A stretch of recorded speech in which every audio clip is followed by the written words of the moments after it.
C'est le moment, après il sera peut-être trop tard. Il faut permettre aux Ukrainiens de taper, y compris avec des armes occidentales, la Russie. Thomas Misraki, merci d'être avec nous, envoyé spécial en Ukraine. On va évoquer ce débat avec vous dans un instant, mais je voudrais qu'on réécoute ensemble, Jean-Louis Bourlange, vous ne nous aviez pas encore rejoint, cette exaspération du président Zelensky face aux hésitations occidentales.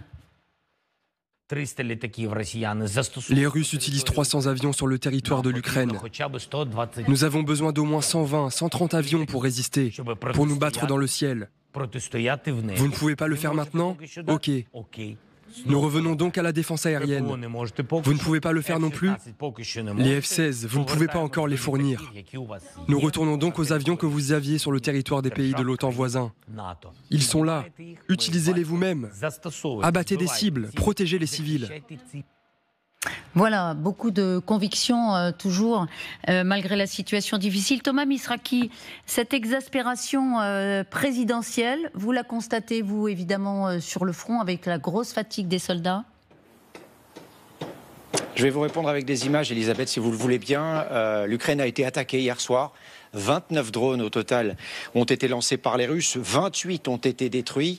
Un drone a atteint sa cible. Je vais vous montrer là où nous sommes. Nous sommes dans l'est de Kharkiv, dans une banlieue de cette ville. Et ce que vous voyez ici, eh bien, ce sont deux maisons qui ont été complètement détruites par un drone. Alors le paradoxe ici, c'est que le drone qui a détruit ces maisons, eh bien, il a été abattu par la défense aérienne ukrainienne, par l'artillerie ukrainienne. Il est venu s'écraser ici et détruire ces deux maisons. Ce qui est incroyable aussi ici, c'est qu'il y avait deux couples, un dans chaque maison, et qu'ils s'en sont sortis indemnes. Je vais demander à Thibaut Bruck de vous montrer ce qui reste de ces maisons. Voilà donc pour le résultat des attaques russes quasi quotidiennes ici. On a passé une bonne partie de la nuit debout, pour tout vous dire, parce que entre les alertes bombardements et la défense antiaérienne, c'était relativement compliqué.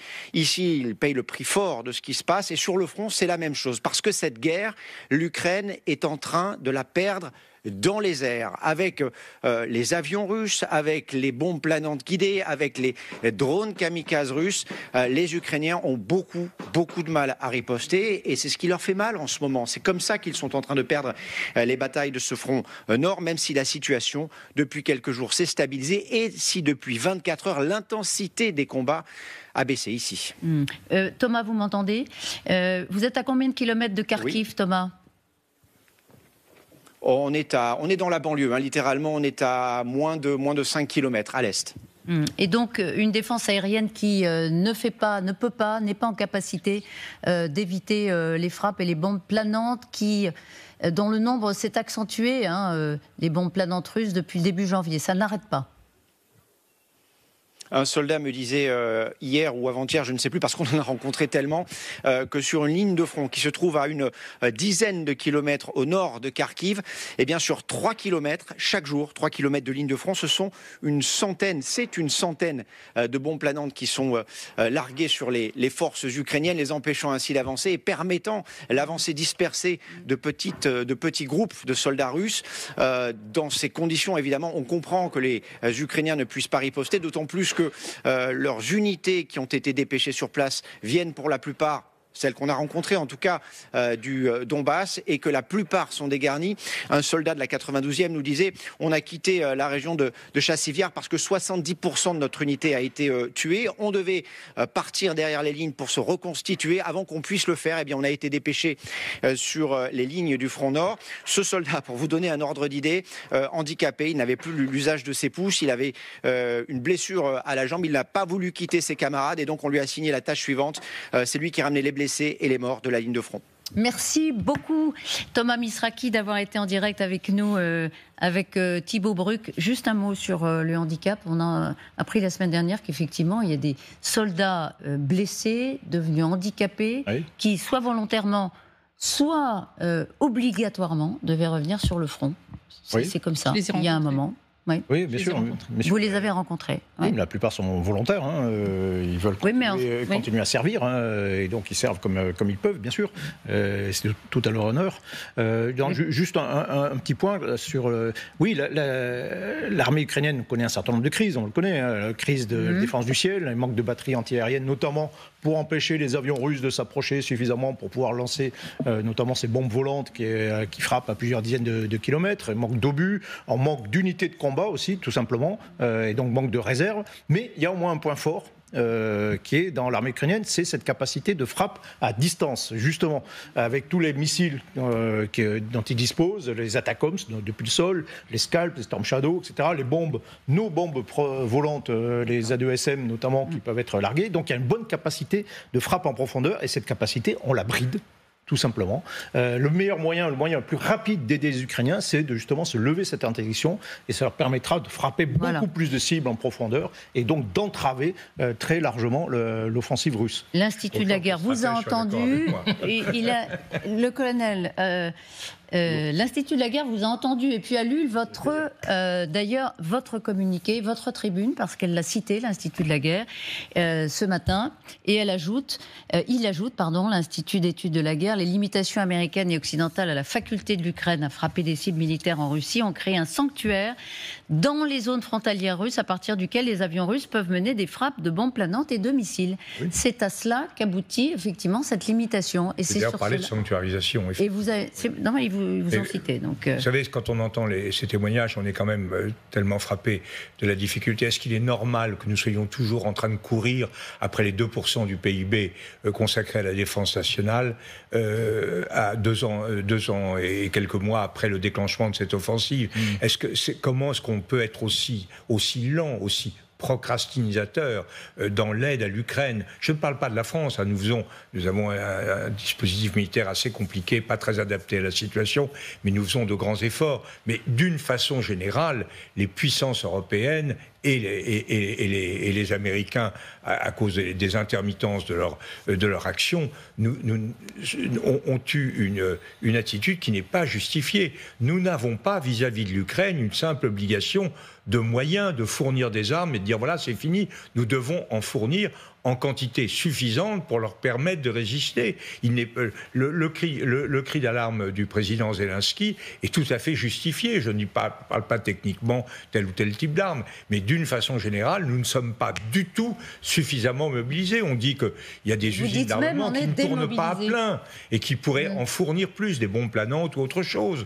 Il y a là une mobilisation très insuffisante et très profondément injustifiée, sinon par une sorte de pusillanimité globale du fait que nous sommes sortis de l'histoire et que nous n'avons pas trop envie d'y rentrer. Et c'est pas trop tard ? Je crois qu'il est jamais trop tard, parce que trop tard, ça veut dire que c'est fini, quoi. Donc on arrête l'histoire. L'histoire, c'est demain, c'est pas hier. On est sorti de l'histoire, mais on peut continuer encore de jouer un rôle. Ce qui est certain, c'est que moi, je crois que nous sommes entrés, en France notamment, dans une période, dans un cycle, je parle un peu politique, dans un cycle de 3 ans, dans lequel on va voir comment on en sortira. Soit on en sortira complètement en marge, soit on va, à partir du choc que représenteront les élections européennes, on va peut-être essayer de reconstruire une volonté politique forte d'adaptation à un monde qui est devenu un monde fondamentalement violent, hostile et menaçant pour nos valeurs. Alors ça progresse quand même. Ça vient d'un peu. Oui. On dirait toujours peut-être de la même partie du continent européen, mais le ministre des Affaires étrangères lituanien confiait hier à Darius Rochebin pour LCI. On doit abandonner les limites. Là aussi, vous avez un partenaire. On l'écoute. Les Baltes m'ont accueilli. Il est clair qu'il n'y a qu'un seul côté qui s'impose des règles, et donc on doit abandonner toutes ces limites qu'on a établies pour nous-mêmes et permettre aux Ukrainiens d'employer les équipements qu'on leur a fournis afin qu'ils puissent atteindre des objectifs stratégiques quand ils jugent que c'est pertinent. Et c'est ça qui mène à l'idée que oui, ils doivent pouvoir frapper dans le territoire russe, frapper les lignes d'approvisionnement, frapper les unités militaires qui se préparent à attaquer l'Ukraine, C'est très clair pour moi.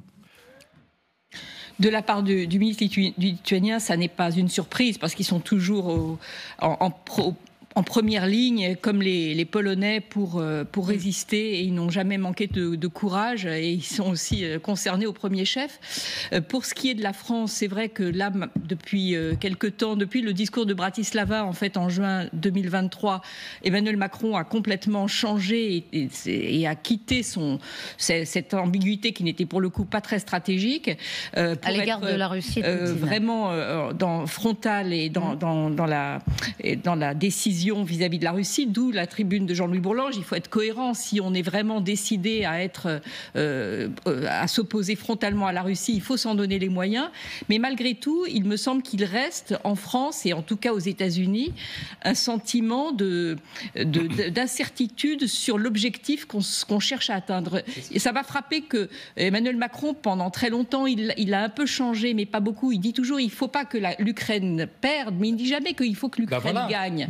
Oui, il l'a dit une fois. Et aux États-Unis, ça m'avait aussi frappé, c'est que ce qui m'avait été dit par des Ukrainiens sur place, c'est que pourquoi est-ce qu'au moment où la première contre-offensive ukrainienne du printemps 2022, quand elle a commencé à réussir, que les Ukrainiens reprenaient du terrain dans le Donbass, pourquoi est-ce qu'ils n'ont pas capitalisé? Pourquoi est-ce qu'ils n'ont pas repris les territoires qu'ils étaient en train de reconquérir alors que les Russes étaient laminés? Et les Ukrainiens m'ont dit, on nous a retenus. Les Américains ne voulaient pas qu'on aille trop loin, qu'on reprenne tout. On ne voulait pas blesser, humilier la Russie. Emmanuel Macron l'a formulé, mais c'était dans l'état d'esprit de la Maison-Blanche aussi. Et là, je pense qu'on paye et on agit trop tard. C'est très bien que les Américains, Anthony Blinken, quoique maintenant, en effet, c'est démenti plus ou moins par Lloyd Austin. Lloyd Austin. Mais malgré tout, on a le sentiment qu'on agit toujours trop peu, trop tard. Et c'est qu'on est toujours à la recherche. Et Jean-Louis Bourlanges dit, on est en effet à la remorque de nos malheureux 2% consacré à la défense. On devrait être en économie de guerre. La guerre est à nos portes. On devrait être en économie de guerre. On n'y est pas. On ne sait pas ce qu'on veut véritablement. On ne sait pas ce qu'on veut. Je crois que l'une des explications ou des raisons, et ça ne les excuse pas d'ailleurs de la part des Américains, c'est que s'ils font peu ou tard, c'est aussi parce qu'ils ne veulent pas qu'il y ait une confrontation OTAN-Russie. Et qu'en fait, les pays individuellement, de façon unilatérale, certains pays de l'OTAN font beaucoup, d'autres font moins bien, mais en l'occurrence, ce sont des contributions individuelles, ou alors dans le cadre d'une coalition. Et c'est pour ça que j'ai trouvé que c'était intéressant, même si c'est encore très tardif, de faire des coalitions. Une coalition artillerie, une coalition aérienne, une coalition frappe en profondeur. Tout ça, c'est bien parce que ça n'implique pas l'OTAN en tant que telle. Or, jusqu'à présent, les seuls qui étaient capables d'organiser, en gros, l'aide militaire à l'Ukraine, c'était l'OTAN. D'ailleurs, le format Rammstein, vous savez, tous ces pays qui se réunissent sur une base aérienne américaine en Allemagne, c'était eux qui disaient qui est-ce qui met au pot. Ça, c'est hier. Aujourd'hui, la nouveauté, c'est qu'effectivement, on peut créer des petites coalitions qui interviennent chacune dans leur domaine de spécialité pour dire voilà ce qu'on peut apporter. Mais la vraie question, c'est est-ce que c'est trop peu, trop tard? Ou est-ce qu'il est encore temps? J'ai l'impression à entendre Blinken, Lloyd Austin, Biden, qu'ils ne veulent à aucun prix que ce soit l'OTAN qui apparaisse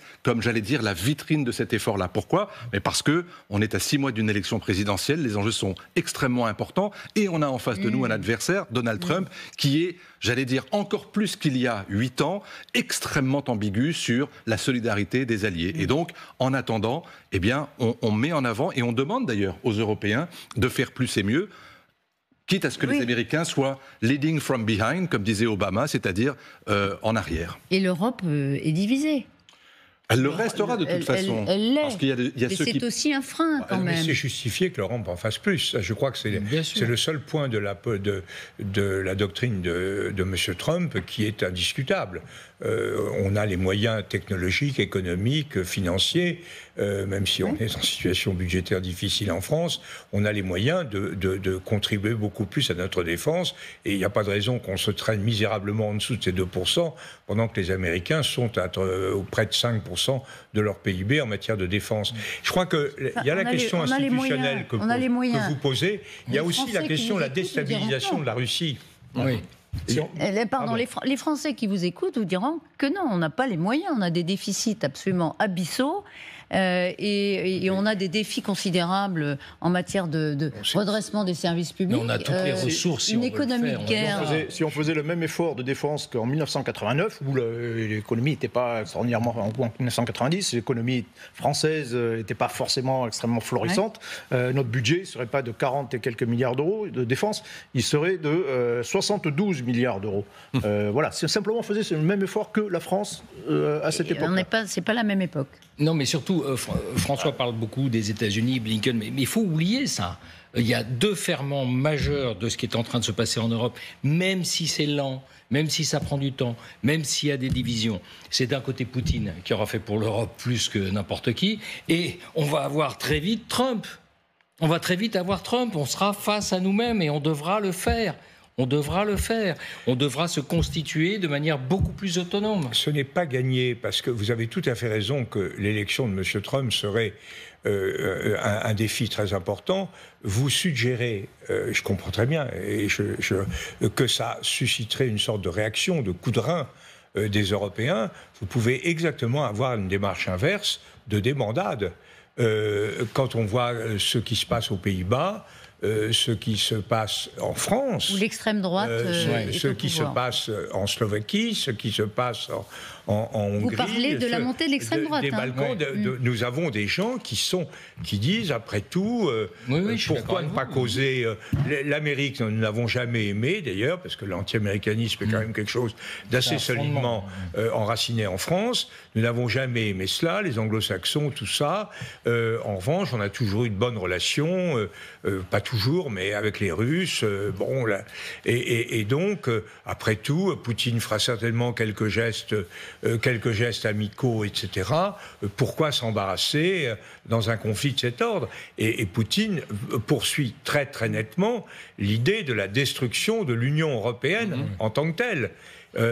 C'est-à-dire, il ne veut pas que l'Union européenne s'organise de façon unique. Et là, quand on voit les discours de M. Bardella sur moi, ce que j'appelle le Frexit en pièces détachées. C'est-à-dire, on ne sort pas de l'Union européenne, mais on met en cause tout ce qui fait la caractéristique de l'Union européenne, le budget, la Commission, le Parlement, la primauté du droit communautaire, tout un ensemble de choses, le système de valeurs, etc.